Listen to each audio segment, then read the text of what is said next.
One of the biggest questions within filmmaking is what gear to get. This is a list of the 10 most important things you need to make videos in 2023.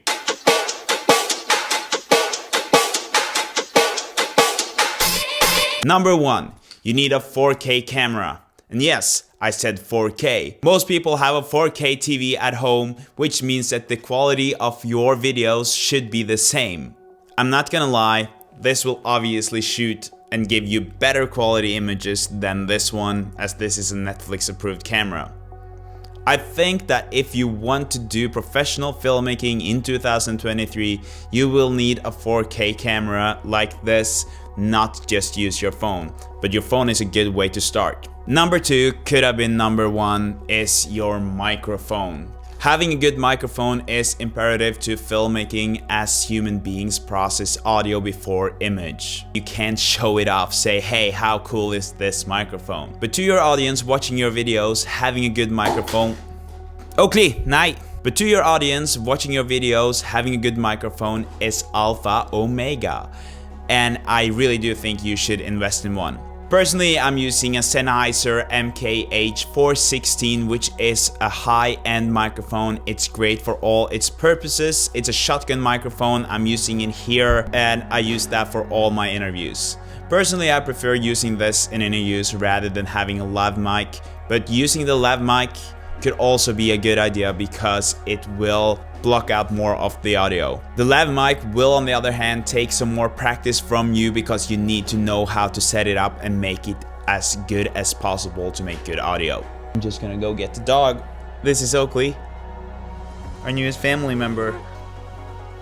So guys, invest in a camera, but leave some in your budget for your microphone because that is just as important. Number 3 on the list, if you got yourself a camera, lenses. I recommend getting 120mm, 124-70mm, and then you will be covered. The 20mm is a wide lens. You can use it for landscape shots. You can even use it for vlogging if that's what you're into. I know that you might look a bit weird with it, but I think it actually works pretty well.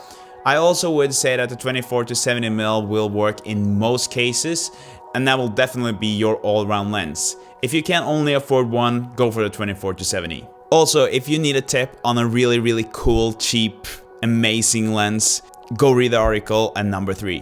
Number 4, get yourself ND filters. I'm embarrassed to tell you, in the beginning I did not use this and I just had my f-stop at 22 all the time. Ugh. I mean, I didn't have any depth in my pictures or videos. ND filters are, in short, sunglasses to your camera.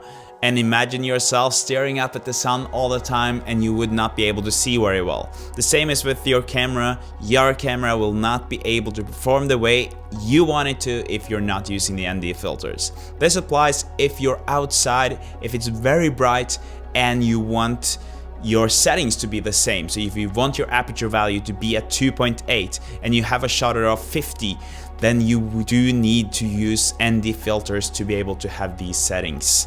ND filters, expensive, maybe boring to buy, but you really need them. Some cameras, like the FX6 that I'm filming with right now, has ND filters built in, which is amazing, but buy yourself some ND filters, maybe some step-up rings, so you only need to buy one. ND filters, number 4. Number 5, SD cards. If you don't have an SD card for your camera, you won't get far because you need to record on something. Not having SD cards equals no bueno, but you also need to look into what SD cards you need for your camera. The better the camera, the more expensive and good SD card you will need. So for instance, on my FX6 I have Sony Tough cards and they are like $500 to $600 for one, and it's 164GB. I can't really tell you what SD card to get for your camera. Look under number 5 in my article to get some information about the ones that I'm using. Other than that, go look up what SD card you need for your camera. Number 6, a reflector, or actually the opposite of a reflector, this guy.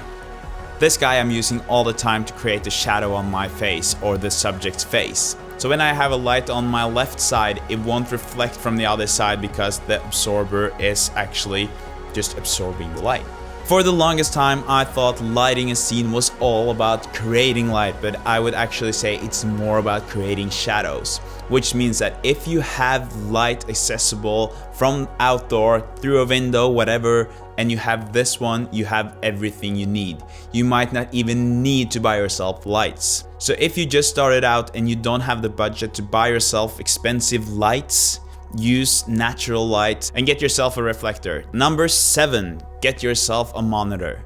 A monitor will help you see what you're actually filming. It will be easier to see what's in frame. It will be easier to see what's actually in focus or not.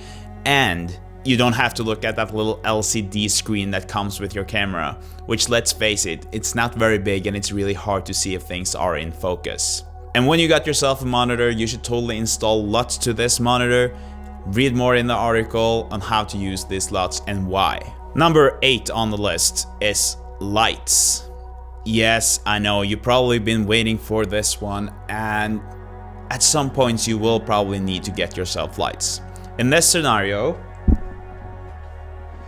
if I didn't have lights, it would probably look like something like this. Obviously,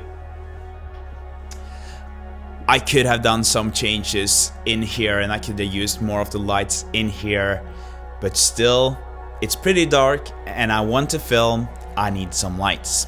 What should you get? For the longest time, I didn't have a lot of lights and I was just filming outdoors and taking advantage of natural light. Now that I got myself some lights, I have fallen completely in love with Aputure's light storms. I did buy myself 2 of those, one 300D and 300X. They are excellent for everything that I do, but I have also realized that I'm only using one. Sometimes I don't feel like I need a headlight from the back.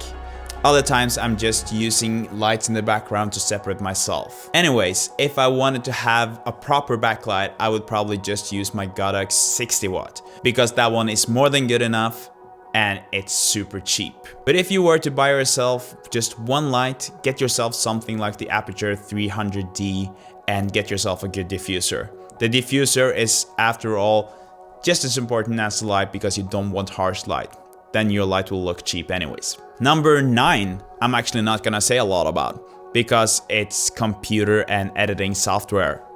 And to be honest, people have a lot of opinions. Some people love Apple, some people hate Apple. Some people love Premiere, some people hate Premiere. Personally, I'm using Final Cut on my fully spec MacBook Pro. You have to find what works for you.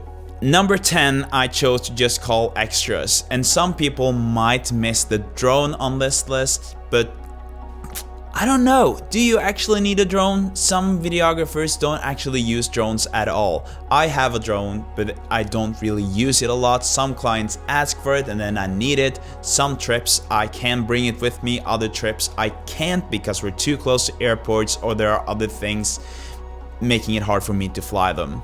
If you get a drone, make sure you have a license. So the drone actually was just a part of what I called extras. The other thing is hard drives. You need a lot of these. Make sure you do backups. Once I failed on this and I had to pay more than $1,000 to have something restored, and I didn't even get all my files back. So it's not worth it. Invest in good hard drives. I really love my small SanDisk SSDs. They're super cute, super handy, and very, very fast. And as a true Scandinavian, I'm obviously loyal to Scandinavian brands when it comes to backpacks. I love DB Journey. Look at this one. Isn't that nice? The new DB suitcase. Ad. For a product I actually bought. Former douchebags. They are great for traveling with camera gear, and I have loved them since day one. Still, if you don't have douchebags DB Journey accessible or you don't like that style, make sure you get yourself a backpack that can easily and properly hold your camera gear, because after all, your camera gear is most likely expensive and you don't want to break it or damage it in any way. Those are the 10 things that I personally, as a solo filmmaker, think that you will need in 2023 to make good videos, whether you are a new filmmaker, aspiring filmmaker, or a well-established filmmaker. Go visit my blog onefilmmaker.com to read more about the list and other useful things you need as a filmmaker. Let's make films together. Ciao!